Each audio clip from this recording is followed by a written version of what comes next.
لو مؤاخذة يعني، البغل ذكر والحمار ذكر والكلب ذكر والقرد ذكر، وانا او انت ذكورة برضه.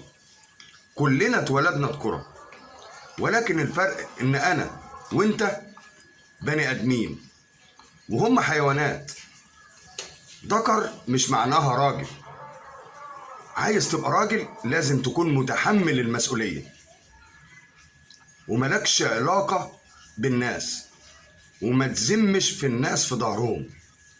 خليك في حالك وخلي اخلاقك عالية واصلك طيب. غير كده هتبقى صرصار، مش بس كلب وحمار وبغل وقرد. الراجل مش بالكلام، الراجل بالافعال.